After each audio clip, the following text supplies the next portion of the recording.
Dear students, in today's video we are going to conclude level 1 of periodic properties by discussing questions 171 to 186. Let's start from 171.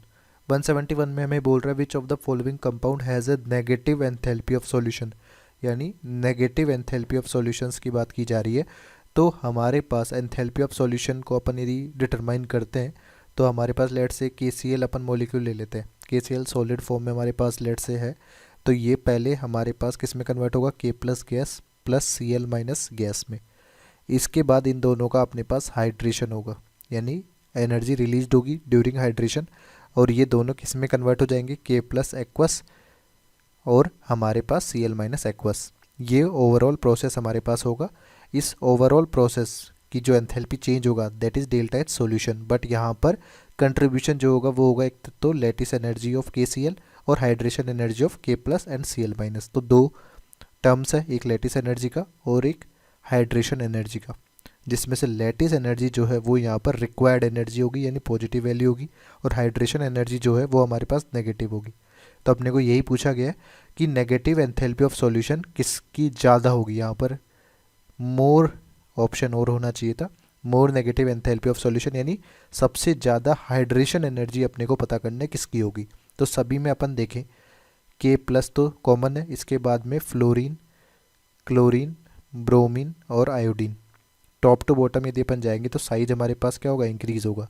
Size यदि increase होता है तो हमारे पास hydration energy जो कि inversely proportional होती है साइज की, तो हाइड्रेशन एनर्जी घटेगी। तो सबसे ज़्यादा हाइड्रेशन एनर्जी जो होगी वो मैक्सिमम होगी किसके लिए, KF के लिए, मैक्सिमम हाइड्रेशन एनर्जी।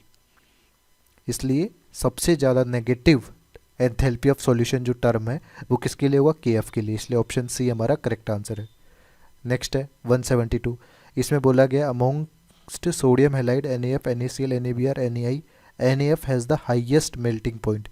तो हमारे पास जो मोनो एटोमिक सॉल्ट है, मोनो एटोमिक या मोनो एटोमिक आयन सॉल्ट्स जो हैं उनके लिए मेल्टिंग पॉइंट जो होगा वो डायरेक्टली प्रोपोर्शनल होता है किसके, लैटिस एनर्जी के।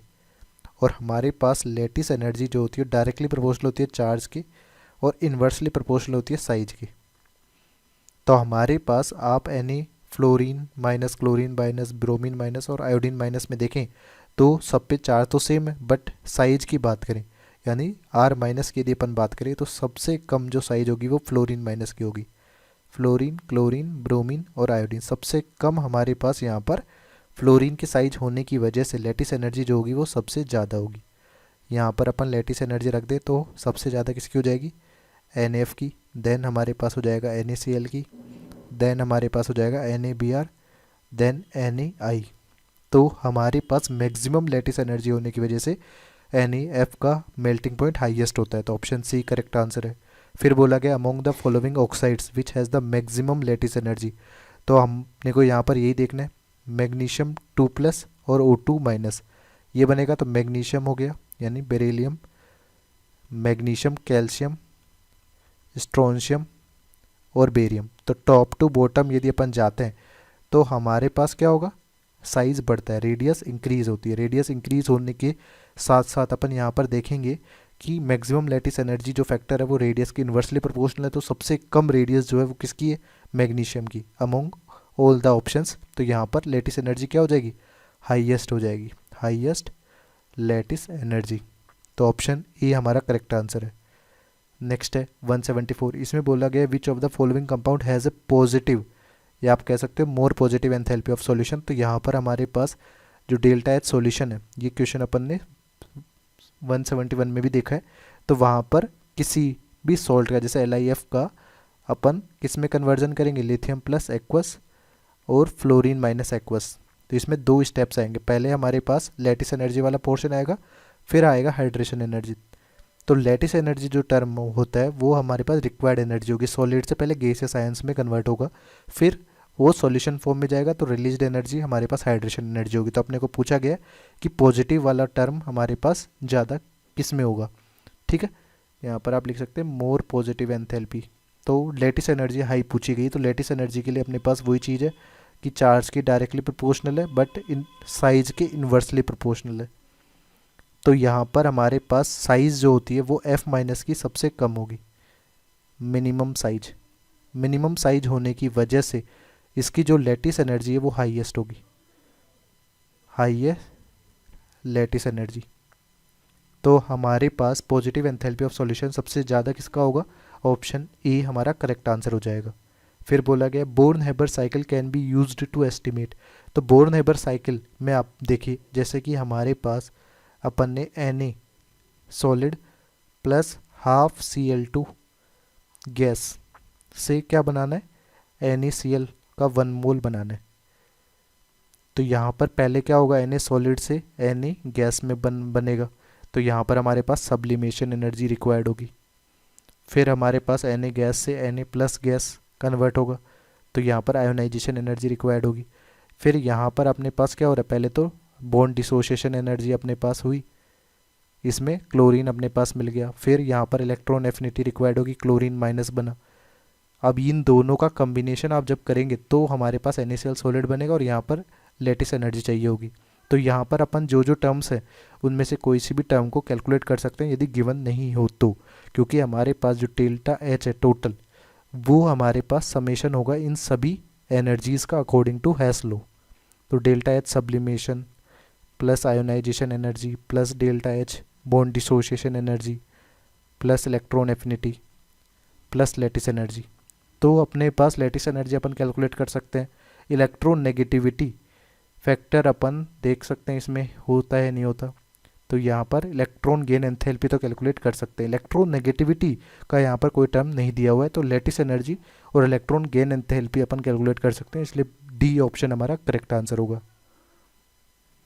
नेक्स्ट क्वेश्चन है 176, consider following sequence of reaction. NaCl solid जो है वो किस में कन्वर्ट हो रहा है, Na प्लस गैस में और Cl माइनस गैस में। तो ये जो एनर्जी है that is equal to lattice energy, और ये हमारे पास क्या होगी, पॉजिटिव वैल्यू होगी, यानी रिक्वायर्ड एनर्जी है। सिमिलरली यहाँ पे डेल्टा H2 और डेल्टा H3 जो है वो हाइड्रेशन एनर्जी है, और ये हमारे पास रिलीज्ड एनर्जी होगी, नहीं नेगेटिव होगा, ठीक है। डेल्टा H4 हमारे पास टोटल है, तो टोटल का सिंपल सा मीनिंग है डेल्टा H4 जो हो जाएगा वो कम समीशन हो जाएगा सबका, delta H1 plus delta H2 plus delta H3, जिसमें डेल्टा H1 तो हमारे पास पॉजिटिव टर्म में आएगा और डेल्टा H2 और डेल्टा H3 हमारे पास नेगेटिव टर्म्स होंगे, ठीक है। इन सब का समीशन जो होगा टोटल डेल्टा H4 के बराबर होगा। तो अपने को कुछ इन्फॉर्मेशन दी गई है, according to given information which of the following statement is correct. तो delta H1 is negative whereas delta H2 and H3 are positive. हमारे पास डेल्टा H2 और डेल्टा H3 ये दोनों हमारे पास क्या है, पॉजिटिव टर्म्स है, तो ये हमारे पास फॉल्स है, ये तो नेगेटिव टर्म्स है। हाइड्रेशन एनर्जी हमारे पास रिलीज्ड एनर्जी होगी। Delta H2 is negative while delta H1 is positive. Delta H2 हमारे पास नेगेटिव है, डेल्टा H1 हमारे पास पॉजिटिव है, तो ये हमारा ट्रू स्टेटमेंट है। फिर अपने पास डेल्टा H4 को दिया गया, तो यहाँ पर इन नंबर ऑफ H2 मॉलिक्यूल्स जो कि सराउंडिंग में आ रहे हैं उनसे कोई भी फर्क नहीं पड़ता, अपन सिंपल यहाँ पर एंथैल्पी चेंज को लिखते हैं, तो ये भी फॉल्स हो जाएगा। फिर अपने पास N1 और N2 की बात की गई है, तो हमारे पास कि कितने number of H2 molecule surrounding में आएंगे, तो ये सिंपल उस पर डिपेंड करेगा कि साइज़ किसका है। तो साइज़ हमारे पास Na प्लस का ज़्यादा है, सॉरी कम है, यहाँ पर क्लोरीन माइनस की साइज़ ज़्यादा है, तो जितनी ज़्यादा साइज़ होती है उतने ही H2 मॉलिक्यूल्स कम सराउंडिंग में होंगे। तो हमारे पास यहाँ पर Na प्लस के चारों तरफ जो H2 मॉलिक्यूल्स सराउंडिंग में है उनका नंबर है N1, ठीक है। और Cl माइनस की तरफ हमारे पास क्या है, N2, तो यहाँ पर N1 नंबर ऑफ मॉलिक्यूल्स जो होंगे सराउंडिंग टू Na प्लस जो कि स्मॉलर साइज है, वहाँ पर ज़्यादा हाइड्रेशन होने की वजह से N1 मॉलिक्यूल्स का नंबर भी क्या होगा, ज़्यादा होगा, इसलिए ये भी हमारा फॉल्स स्टेटमेंट हो जाएगा। तो ट्रू स्टेटमेंट केवल यहाँ पर ऑप्शन बी अपने को दिया हुआ है। नेक्स्ट है 177, calcium oxide will be exist. Calcium oxide का सिंपल सा मीनिंग है कि कैल्शियम 2 प्लस और O2 माइनस इन दोनों के बीच में अट्रैक्शन होना चाहिए। तो इन दोनों के बीच में अट्रैक्शन को डिनोट करने वाली टर्म क्या है, लेटिस एनर्जी। जितनी ज़्यादा लेटिस एनर्जी होगी उतना ही ईजिली ये एग्जिस्ट कर जाएगा, तो ऑप्शन सी हमारा करेक्ट आंसर है। नेक्स्ट है 178, विच of the following is different from other 3 oxide.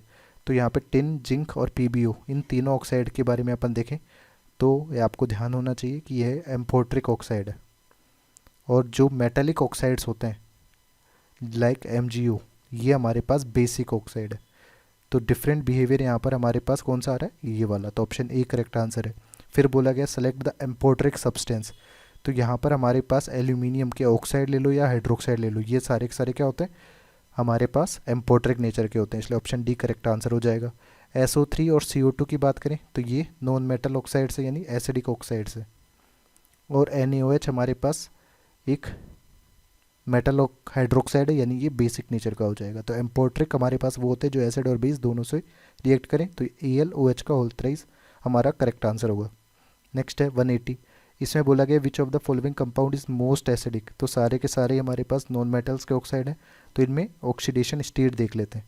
यानी हमारे पास सेंट्रल एटम यानी acidic nature directly proportional to oxidation number, यहाँ पर ऑक्सीडेशन नंबर के डायरेक्टली प्रोपोर्शनल होगा। तो यहाँ पर Cl2O7 में यदि बात करें तो क्लोरीन पे ऑक्सीडेशन स्टेट हमारा +7 होगा। इसको आप इस तरह से भी लिख सकते हैं, क्लोरीन +7 O पे 2-, तो ये इंटरचेंज हो गए। इसी तरह से P4O10 की बात करें तो हमारे पास P4O10 को आप एक तरीके से क्या लिख सकते हो, P2O5। तो इस बेसिस पे फास्फोरस पे +5 ऑक्सीडेशन स्टेट हो जाएगी। SO3 पे बात करें तो सल्फर पे हमारे पास +6 ऑक्सीडेशन स्टेट है। B2O3 में अपन बात करें तो यहाँ पर हमारे पास +3 ऑक्सीडेशन स्टेट है। तो एसिडिक नेचर या एसिडिक स्ट्रेंथ की बात करें तो सबसे ज़्यादा हो जाएगी Cl2O7 की, देन SO3 की, देन P4O10 की, देन हमारे पास B2O3 की। तो यहाँ पर मोस्ट एसिडिक जो हो जाएगा वो Cl2O7 हो जाएगा। Option A is the correct answer. Next है 181। इसमें बोला गया which one of the following orders present the correct sequence of the increasing basic nature of given oxide. तो हमारे पास जो मेटल ऑक्साइड्स होते हैं एस ब्लॉक वाले, एस ब्लॉक में हमारे पास फर्स्ट और सेकंड ग्रुप यदि अपन देखें, यहाँ पर फर्स्ट ग्रुप है, सेकंड ग्रुप है, लिथियम वाली फैमिली और बेरिलियम वाली फैमिली, इनके जो रेस्पेक्टिव ऑक्साइड्स होंगे ये हमारे पास कौन से होते हैं, बेसिक ऑक्साइड्स होते हैं। ठीक है, तो यहाँ पर हमारे पास देखिए कि आप lithium, sodium, potassium top to bottom यदि आप जा रहे हो तो हमारे पास बेसिक नेचर ऑफ ऑक्साइड क्या होगा, इंक्रीज ही होगा। तो हमारे पास K2O और Na2O में से K2O का ज़्यादा है Na2O से, फिर मैग्नीशियम और Al2O3 तो हमारा एम्पोट्रिक ऑक्साइड होता है। तो ये बेसिक नेचर के लिए करेक्ट ऑर्डर अपने को दिया हुआ ही है। ठीक है, या आप इस तरह से भी समझ सकते हो कि लेफ़्ट टू राइट जाने पे जो ऑक्साइड का एसिडिक स्ट्रेंथ है वो इंक्रीज़ होती है, बट बेसिक स्ट्रेंथ या बेसिक नेचर है वो डिक्रीज़ करता है। तो ये एक तरह से हमारे पास सोडियम, मैग्नीशियम, एल्यूमिनियम रिवर्स आ रहा है अलोंग द पीरियड। तो बेसिक नेचर हमारा क्या हो रहा है, इंक्रीज़ कर रहा है। ठीक है, तो इस बेसिस पे आप समझ सकते हो, क्योंकि सोडियम, मैग्नीशियम, एल्यूमिनियम यहाँ से इधर जा रहे हो तो बेसिक स्ट्रेंथ हमारे पास इंक्रीज़ हो रही है, और यदि इस तरफ जाते तो बेसिक स्ट्रेंथ कम होती। तो ये ऑप्शन ए हमारा करेक्ट आंसर हो जाएगा। फिर बोला गया which of the following is weakest basic oxide, यानी सिंपली अपने को बोला गया कि अपने को वीकेस्ट बेसिक ऑक्साइड यानी एसिडिक ऑक्साइड देखना है। दैट मीन्स एसिडिक ऑक्साइड अपने को यहाँ पर देखना है। तो अपने पास Na2O और BaO यहाँ पर ये हमारे पास एस ब्लॉक के एलिमेंट्स के ऑक्साइड है, तो ये दोनों के दोनों तो हमारे पास बेसिक ऑक्साइड हो जाएंगे। इसके बाद हमारे पास FeO और Fe2O3 की बात करें तो FeO और Fe2O3 दोनों ही हमारे पास मेटेलिक ऑक्साइड्स है, बट इनके कंपैरिजन में इनकी बेसिक नेचर थोड़ा कम होगा। तो यहाँ पर FeO और Fe2O3 में से अपन देखें कि ज़्यादा एसिडिक कौन सा है, तो Fe में Fe2+ में है और यहाँ पे +3 में, तो एसिडिक नेचर में हमारे पास ये ज़्यादा होगा। तो हमारे पास लीस्ट बेसिक ये होगा, ज़्यादा एसिडिक है तो हमारे पास ऑप्शन ए करेक्ट आंसर हो जाएगा। नेक्स्ट है 183 in correct order of basic character. तो इसके लिए आपको एक पॉइंट ध्यान देने की ज़रूरत है कि हमारे पास पोलराइजिंग पावर, यदि पोलराइजिंग पावर इंक्रीज करती है, ये आप फाजान रूल में पढ़ते हैं, तो हमारे पास बेसिक नेचर ऑफ ऑक्साइड भी क्या होता है, वो डिक्रीज करता है। ठीक है, तो यहाँ पर सिल्वर प्लस Ag2+ और PbO, तो इसके लिए आपको जो कैटायंस है उनके टाइप का थोड़ा इन्फॉर्मेशन होना चाहिए, वो देख लेते हैं। तो हमारे पास यहाँ पर टाइप्स ऑफ कैटायन दिए गए। इनर्ट गैस कॉन्फ़िगरेशन जिसके आउटर मोस्ट में 80 इलेक्ट्रॉन है, स्यूडो इनर्ट गैस कॉन्फ़िगरेशन जिसके आउटर मोस्ट में 18 इलेक्ट्रॉन है। तो ये हमारे पास 3D सीरीज़, 4D सीरीज़ और 5D सीरीज़ में जो स्यूडो इनर्ट गैस कॉन्फ़िगरेशन है वो आयंस अपने पास दिए गए। और इनमें भी अपने पास जैसे आप अलोंग द ग्रुप जाते हैं तो पोलराइजिंग पावर इंक्रीज होता है, यानी Cu प्लस का पोलराइजिंग पावर Ag प्लस से कम होगा देन Au प्लस। फिर अपने पास नॉन इनर्ट गैस कॉन्फ़िगरेशन वाले होते हैं, यानी इनर्ट पेयर इफेक्ट जिनमें ऑब्जर्व होता है, यानी लास्ट s इलेक्ट्रॉन्स जो होते हैं वो भी पार्टिसिपेट नहीं करते बॉन्डिंग में। इसके लिए कैटायंस हो गए thallium plus, lead 2 plus, bismuth 3 plus. तो इनमें पोलराइजिंग पावर देखें कैटायंस में तो सबसे ज़्यादा होती है नॉन इनर्ट वालों में, फिर हमारे पास स्यूडो इनर्ट वालों में और फिर इनर्ट वालों में।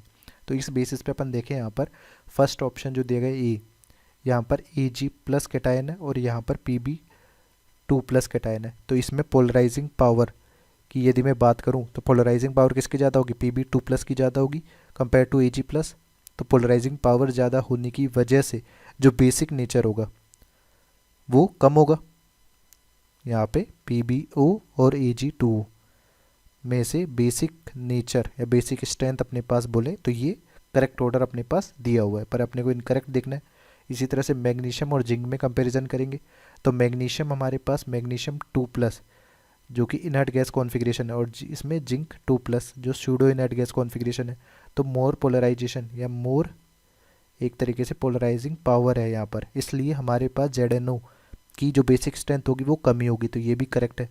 फिर अपन देख लेते हैं Ag2 और Cu2O में, तो हमारे पास कॉपर और सिल्वर में सिल्वर का क्या है पोलराइजिंग पावर ज़्यादा है तो बेसिक स्ट्रेंथ उसकी कम होगी। तो यहाँ पर हमारे पास ऑर्डर जो होना चाहिए बेसिक स्ट्रेंथ का वो Cu2O की ज़्यादा होनी चाहिए किससे, Ag2O से।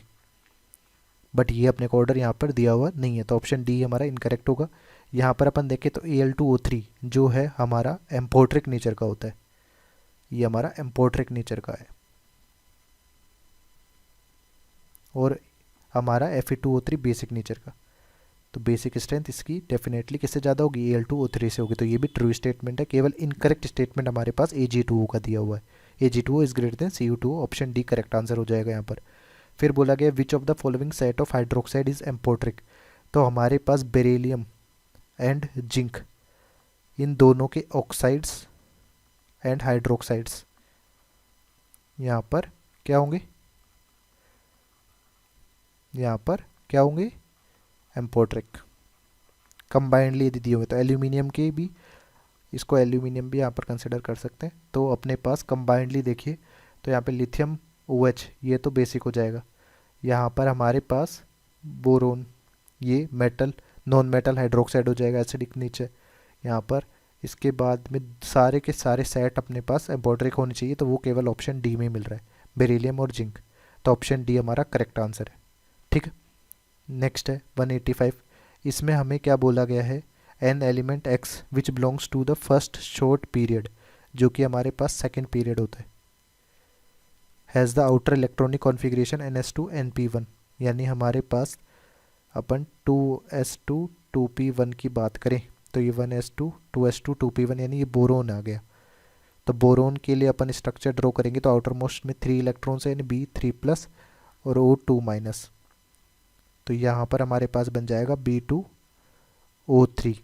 तो ये नॉन मेटल ऑक्साइड है, यानी हमारे पास क्या हो जाएगा एसिडिक नेचर का हो जाएगा, इसलिए ऑप्शन सी करेक्ट आंसर है यहाँ पर। नेक्स्ट है correct order of basic strength of the following oxide, तो हमारे पास बेसिक स्ट्रेंथ आपको देखनी है तो सिंपली अपन एसिडिक स्ट्रेंथ का क्या कर दें, रिवर्स कर दें, या आप ऐसे भी ध्यान रख सकते हैं कि बेसिक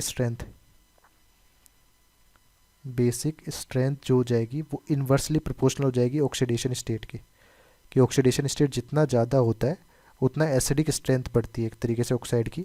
तो यहाँ पर रिवर्स हो जाएगा, या आप इस तरह से इलेक्ट्रोनेगेटिविटी भी कर सकते हैं कि यदि किसी एलिमेंट की इलेक्ट्रोनेगेटिविटी ज़्यादा है तो उसका बेसिक नेचर क्या होगा, डिक्रीज होगा। तो यहाँ पर अपन देख लेते हैं SO3 MnO NO और K2। सल्फ़र का ऑक्सीडेशन नंबर हमारे पास +6 है, मैग्नीज का यहाँ पर +2 है, ऑक्सीजन का -2 होता है, तो नाइट्रोजन का भी +2 है, यहाँ पर K का +1 है। तो अपन ने ये ऑर्डर क्या लिख दिया, ऑक्सीडेशन नंबर के डिक्रीजिंग ट्रेंड में लिख दिया है। बट मैग्नीज और NO का ऑक्सीडेशन नंबर तो सेम है, तो यहाँ पर इलेक्ट्रोनेगेटिविटी के बेसिस पे देखेंगे तो इलेक्ट्रोनेगेटिविटी ऑफ नाइट्रोजन जो है वो ग्रेटर देन है मैग्नीज, इसलिए उसकी बेसिक स्ट्रेंथ थोड़ी कम होगी। तो बेसिक स्ट्रेंथ का जो ऑर्डर होगा वो हमारे पास क्या होगा, जिसके ऑक्सीडेशन नंबर सबसे कम है। तो हमारे पास सॉरी यहाँ पर ये ऑर्डर कैसा हो जाएगा, K2O का मैक्सिमम होगा। इस तरह से आप रख सकते हैं कि इसका मैक्सिमम होगा। और बेसिक स्ट्रेंथ का यदि मैं ऑर्डर लिखूँ तो हमारे पास आ जाएगा K2O, K2O के बाद में आएगा MnO, देन आएगा NO, और सबसे कम हो जाएगा SO3 जो कि एसिडिक ऑक्साइड होता है। तो बेसिक स्ट्रेंथ की सबके कम होगी। तो हमारे पास ऐसा कौन सा ऑप्शन दिया हुआ है, option C is the correct answer. ठीक है।